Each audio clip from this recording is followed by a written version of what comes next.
Where do you think you're going?"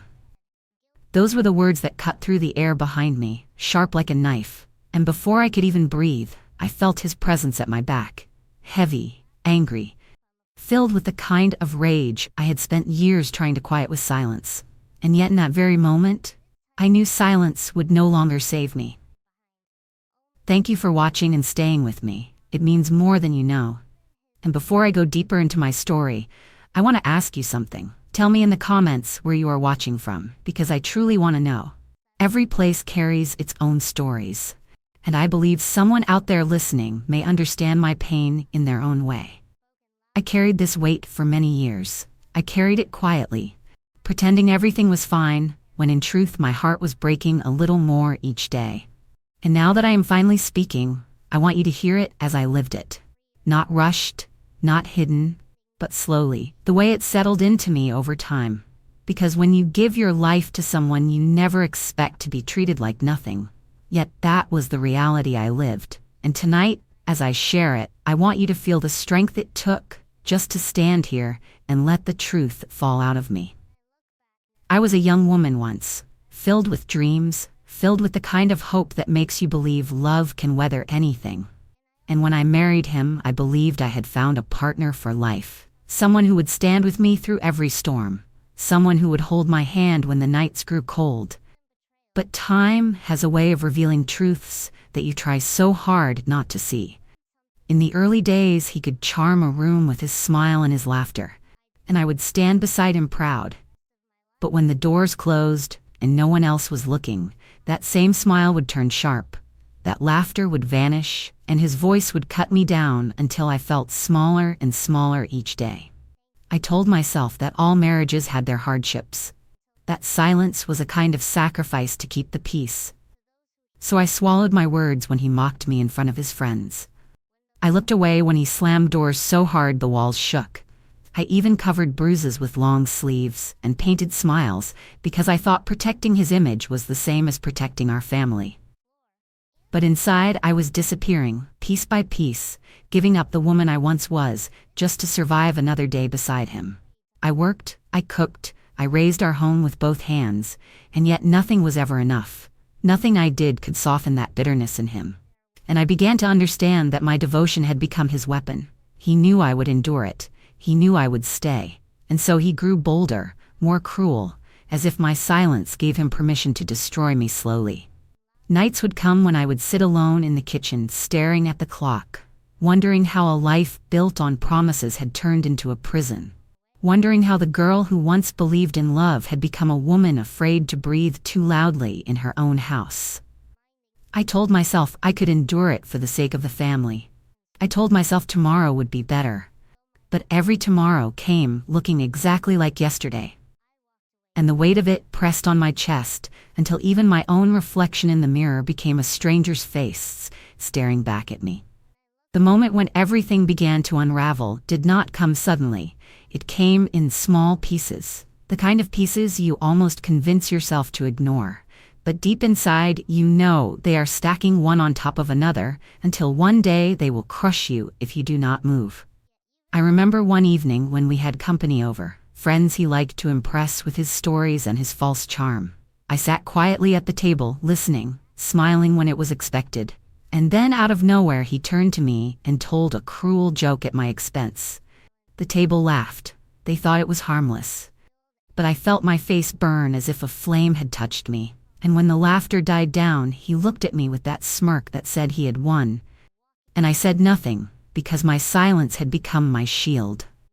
There were nights when he would come home late, smelling of liquor and strangers' perfume, his voice rough and careless, and I would sit waiting with the food cold on the stove, listening to his words as he accused me of being ungrateful, of not knowing how lucky I was to have him.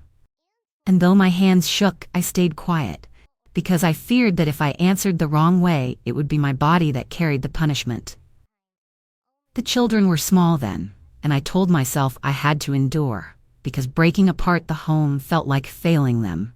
And so I endured. I endured the slammed doors that echoed down the hallway. I endured the broken dishes, the nights he would leave me crying in the bedroom while he slept soundly in another room. I endured until enduring became the only thing I knew how to do. But endurance has its limits, and mine came slowly, like a drop of water carving into stone. Every insult a crack, every shove a wound that never healed. And then one morning, as I stood looking at myself in the mirror, I saw not just the tired lines on my face, but the emptiness in my eyes. And I realized I was living a life that was swallowing me whole. That realization was both terrifying and freeing. Terrifying because it meant I could no longer pretend, and freeing because it meant I had to find a way out. I had to gather whatever strength I had left and choose myself, even if choosing myself meant risking everything I thought I was protecting. From that moment, the idea of leaving began to form quietly in my mind, like a seed buried deep in the soil, waiting for the right moment to push through. And every time he sneered, every time he called me worthless, every time I lay awake with tears drying on my cheeks, that seed grew stronger, until I knew one day I would have no choice but to walk away. The day I finally decided to leave did not come with warning. It was not a grand explosion. It was quiet, almost ordinary. But inside me, everything was different. I had reached the point where the pain of staying was heavier than the fear of going. And once that shift happened, there was no turning back. I woke early before the sun rose, the house still in darkness, and I sat at the edge of the bed listening to his steady breathing from the other side. For years that sound had kept me prisoner. I would hear it and remind myself to move softly, to breathe quietly, to never disturb him. But that morning, it was no longer the sound of power. It was the sound of a man who believed I would never leave, and that gave me the strength to stand up and begin. I walked to the dresser and pulled out a small bag. Nothing grand, nothing heavy, just enough to hold the pieces of myself I refused to leave behind. And as I placed each item inside, I felt my heart ache and harden at the same time. I folded one dress, not for beauty but for dignity. I added an old photograph of my children when they were small, because those faces had given me strength through the darkest nights. And finally I placed inside a letter I had written slowly over weeks, words I could not say to his face because he never let me finish a sentence. Words that carried both my goodbye and my truth. My hands trembled as I slid the letter onto the dresser where he would find it, not to invite him back into my life, but to leave behind the part of me that had once believed in us. I needed him to know that the woman he thought was too weak to stand had finally walked away. Every creak of the floor felt like thunder as I moved through the house, and I thought about all the years I had spent cleaning those very boards, wiping away the marks of his anger, keeping a home that was built on silence.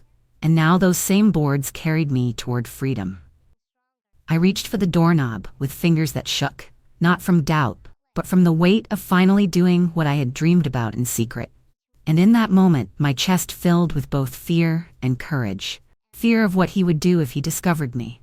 Courage because I knew that even if he did, I would never step backward into that prison again. My breath caught as I whispered to myself that this was it. No more nights of crying alone, no more laughter at my expense, no more covering bruises with lies. This was the first step into a life where I belonged to myself again. And just as I turned the knob, just as the door began to give way to the night, I heard it. His voice cutting through the silence like a blade, sharp, cold, and dripping with the rage I had come to know too well. "Where do you think you're going?"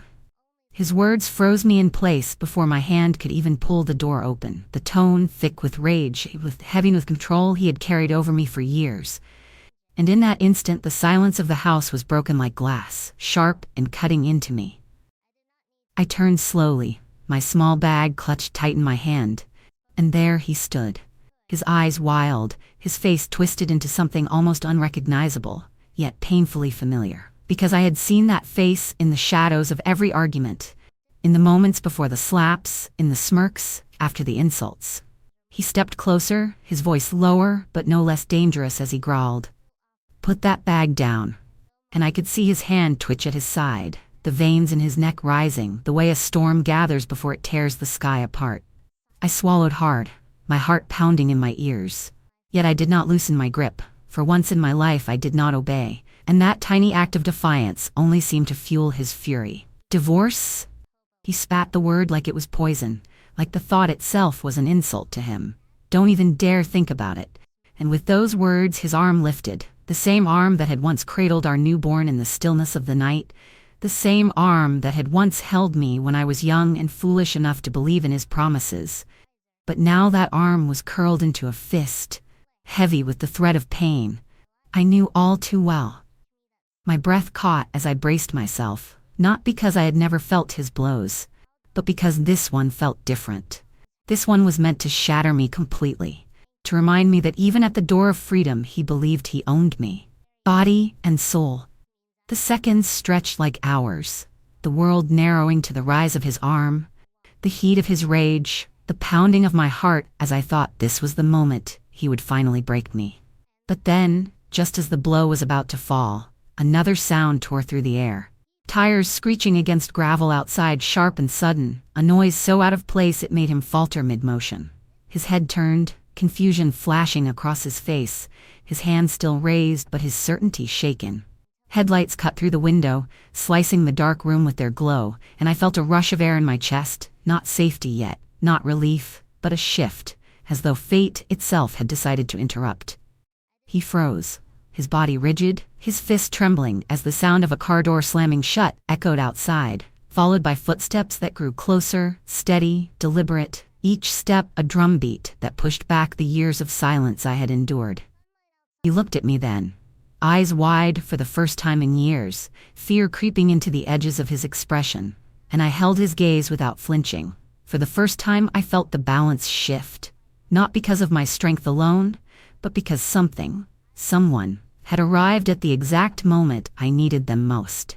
The air grew thick as the sound of those footsteps drew nearer, steady and unhurried, each one echoing through the night and into the silence of our home.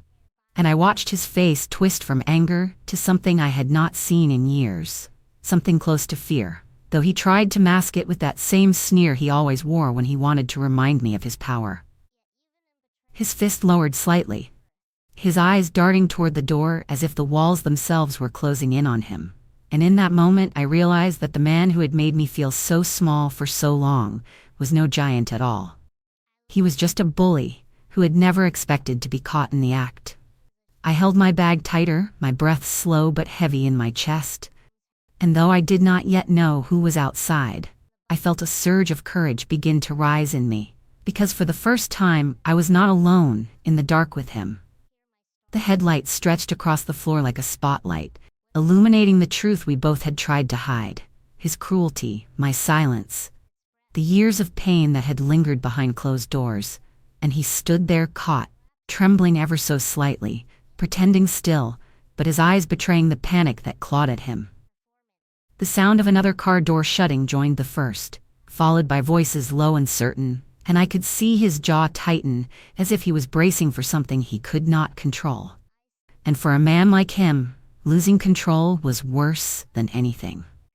I straightened my back, no longer shrinking beneath him, and I whispered inside myself that whatever came next, I would face it standing, because the time for cowering was over.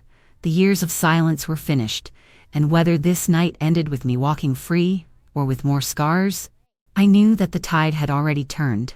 The front door swung open with a force that made the frame shudder, and the sound of heavy boots against the floor filled the space that had always belonged to him. The space where his voice had ruled like thunder, but now another presence entered, calm, steady, carrying with it the weight of authority he could not mock or push aside. My younger brother stepped through first, his face set, his eyes sharp and unwavering, and behind him came two detectives, their coats still damp from the night air, their steps measured as if they had done this countless times before. My husband froze where he stood, his hands still half raised, but the bravado that had fueled his anger moments earlier drained from him like water from a broken glass. And for once, it was not me shrinking in the corner, it was him, caught between fear and fury, not knowing which mask to wear. My brother's voice cut through the air, firm and cold. "You're done." And he held up a warrant with a certainty that no raised fist could silence, no shouted insult could dismiss. I watched my husband's mouth open and close, searching for words, trying to stitch together excuses, lies, the same tricks he had used to bend neighbors and friends to his side. But the words failed him. His tongue heavy, his throat dry, and all he managed was a stammer that carried no power, no threat. The detectives moved closer, their eyes sweeping the room, their presence a reminder that the walls he had built around me were never strong enough to keep out the truth. And as they stood there, the years of silence and bruises and insults came rushing back. But this time I was not drowning under them, I was rising above them. He tried one last time, his voice breaking as he spat. "This is my house, she has no right." But even as the words left his mouth, they rang hollow, weak, stripped of the force he once wielded.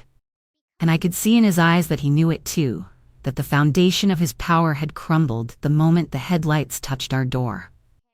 I stood tall, my bag clutched against me, my heart steady now, because for the first time in years I knew I was safe enough to breathe, and I let my eyes meet his, not with fear, not with hatred, but with a quiet strength he could never destroy. The room that had so often been filled with his laughter at my expense, his cruel whispers, his shouts that shook the walls, was now filled with silence, a silence heavier than all his noise, a silence that belonged not to him but to me. And in that silence, I knew his reign was over. My brother did not raise his voice, he did not need to. His calm was more powerful than any rage, and as the detective stepped forward I felt something inside me break free, as though chains I had carried for so long were finally slipping away. My husband's face twisted, anger clawing at him, but beneath it I saw the truth he could not hide. The fear of a man who had finally met a force greater than his cruelty. And for the first time I walked not as his wife bound by silence but as a woman who had chosen her freedom, and he could do nothing to stop me. I did not wait for permission, I did not ask for safety, I simply took it, step by steady step, my bag pressed close to me as I walked past him, and for the first time in so many years he did not block my way. He did not shout, he did not strike, he only stood there, stiff and trembling, his eyes darting between me and the men who had come to put an end to his tyranny. The silence in that moment was louder than all his threats. It pressed against the walls, it filled the space where his power used to be, and with every step I took toward the door, I felt the weight of chains lifting from my shoulders, the kind of weight you do not even realize you have been carrying until it is gone. I thought of every night I had lain awake in fear, every insult I had swallowed to keep peace, every bruise I had hidden with long sleeves and excuses. And as I passed him, I felt them all fall away behind me, no longer mine to carry. The cool air rushed against my face as I crossed the threshold, the headlights still flooding the yard, and for the first time in years, I breathed without trembling. I breathed as a free woman, not a prisoner of his moods or his fists. I did not look back at him. I would not give him the satisfaction of my eyes, because my future was no longer chained to his shadow. And with every step away from that door, I claimed my life back, piece by piece, leaving him to face the emptiness of a house where his cruelty could no longer keep me bound. The night air wrapped around me like a blanket, cool and sharp, carrying with it the smell of rain still clinging to the earth. And as I stepped further into that darkness lit by the headlights, I felt a freedom that was almost too heavy to hold, like carrying something fragile and new after years of clutching only pain. My brother stood waiting by the car, his face calm, his eyes steady, and for a moment I wanted to crumble, to let the years of silence pour out of me all at once, but I did not, because I had already shed enough tears inside those walls, and I would not let them follow me out. The detectives lingered near the doorway behind me, their voices low, their presence unshakable, and I knew that for once he was not the one giving orders. For once, he was not the storm that decided how the night would end. I walked across the gravel slowly, each step a declaration, each crunch under my shoes a reminder that I was not running, I was not fleeing, I was walking with dignity, reclaiming every piece of myself that he had tried to strip away. When I reached the car, I paused, my hand resting on the handle, and I turned just enough to see the house, the place where I had cooked and cleaned, where I had raised laughter and swallowed screams, where I had spent years convincing myself that love would eventually soften a heart made of stone, and I felt no attachment left, only the realization that I had given far more than I ever received, and now it was no longer my burden to carry. Behind me I could hear his voice, low and frantic, trying to argue, trying to twist words the way he always had. But it sounded different now, hollow, stripped of power, as if even he could hear the end in his own tone. My brother opened the car door for me, and for the first time in so long I felt a hand extended not to control me but to protect me. And as I slid into the seat, I closed my eyes and let the quiet wash over me. Not the fearful silence of nights spent waiting for his anger, but the silence of safety. The silence of a chapter ending. The engine started, and the car rolled forward, leaving him standing in the doorway of a house that would never again be my prison. And I did not look back, because looking back would have meant carrying a part of him with me. And I was done carrying pieces of a man who only ever sought to break me. I looked ahead into the darkness, knowing that the road would not be easy, that healing would not come quickly, but knowing also that I was no longer bound to fear, and that truth alone was worth every risk, every scar, every lonely night I had endured. My breath slowed, my heart steadied, and as the distance grew between me and that house, I whispered to myself that I was free. Not because someone gave me permission, but because I had finally chosen to be. And there is no power greater than a choice made in silence after years of being silenced. As the car carried me further from that house I once called a home, I leaned my head back against the seat and let the rhythm of the road steady me. Every mile putting more distance between myself and the years of torment that had chained me in silence.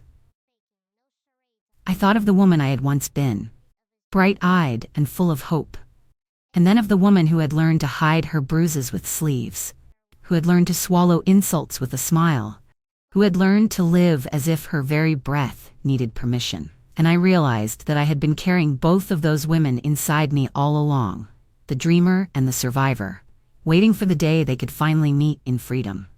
The headlights stretched ahead into the dark, a narrow path cutting through the unknown. And instead of fear, I felt something new stirring in me, something almost forgotten. The possibility that life could belong to me again. I glanced out the window and saw the night rolling past, the fields, the quiet houses, the world that had continued living while I had been locked away in silence. And a pang of grief struck me for the years I had lost, the moments I had missed, the laughter I had let fade under the weight of cruelty. But even as the grief rose, it was joined by something stronger, a fire that whispered it was not too late, that even at my age, life was not finished, that I could still claim peace, joy, and dignity. My brother sat beside me, his hand steady on the wheel, his presence a reminder that I was no longer alone in this fight. And though I could not yet speak, though my throat was thick with everything I had held back, I let the quiet comfort of that ride be the first step of my healing, the first breath of a life where my voice would no longer be stolen. I thought of the nights when I had planned my escape in secret, whispering to myself in the dark that one day I would be strong enough. One day I would have the courage, and now here I was, moving down a road that was carrying me away from his shadow. And for the first time those whispers were no longer promises, they were reality.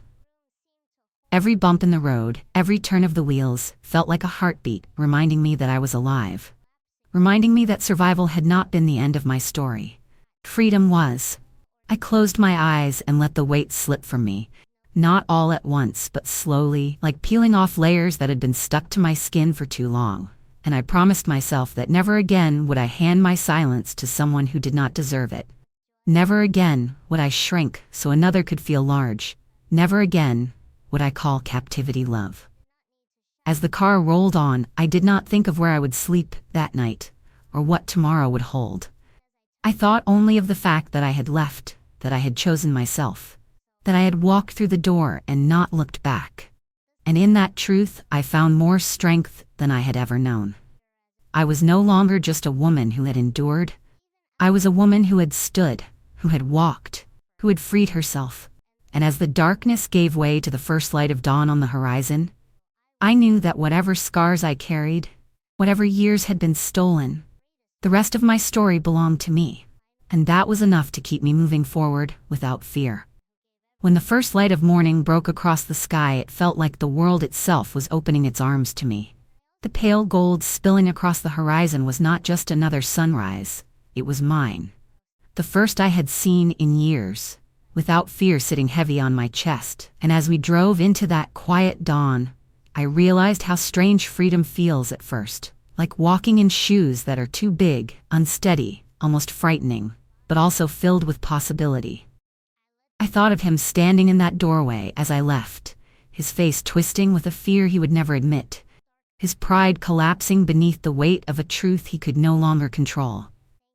And I knew then that whatever battles he still fought with himself were no longer mine to fight. He was left with the silence he once used as a weapon against me, and now that silence belonged to him, not me. Days turned into weeks, and though the scars on my skin began to fade, the deeper ones inside me took longer to heal. But I gave them time. Because healing does not come from rushing forward, it comes from sitting quietly with the pain and teaching it to loosen its grip. And I learned to do that piece by piece. I found a small apartment where the walls held only my voice, where the air was mine to breathe without fear. And I filled that space with small comforts, a chair by the window, a pot of flowers, the smell of coffee in the morning. And though it was modest, it felt like a palace, because no one there could take my peace from me. I began to laugh again, softly at first, surprised at the sound, and then more freely as the days stretched on. And each time I did, I thought of all the years he had stolen. But instead of letting bitterness root deeper in me, I let the laughter wash it away. Because I had carried enough sorrow, and I refused to let him follow me into this new life. I heard through whispers what became of him. The trouble he found himself in. The way people who once laughed at his jokes now turned their faces. The way his arrogance dissolved when he no longer had me to absorb his cruelty. And though part of me longed to feel satisfaction, I did not. I only felt distance, as if his downfall was happening in another world, far removed from mine. And that was enough. I did not need revenge. I did not need to see him crumble. Because the greatest justice was in the simple truth that I had left. I had walked away, and in doing so I had taken from him the only thing he ever truly owned. My silence. And as the weeks grew into months, I learned that freedom was not loud. It was not a celebration or a parade. It was in the quiet mornings when I woke to peace. In the nights when I slept without fear. In the simple rhythm of a life that belonged only to me. And in that quiet, I finally understood what it meant to be whole again. In time, I came to see that freedom is not about walking away without scars. It is about learning to live with them, as proof that you survived. Each mark a reminder of battles fought in silence and victories won in the quiet strength of choosing yourself. And though the years behind me cannot be rewritten, the years ahead are mine to shape with dignity, with peace, with a voice no one can take again. I do not live in fear of doors slamming or fists rising. I live in the calm of mornings that belong only to me. And I carry with me the lesson that love should never be measured by how much pain you can endure, but by how safe you feel when you are held. Thank you for staying with me until the end of my story. Your presence means more than you know. And if you felt something in my words, I ask you to subscribe, to stay close, because there are more truths to be told, and I would be honored to share them with you.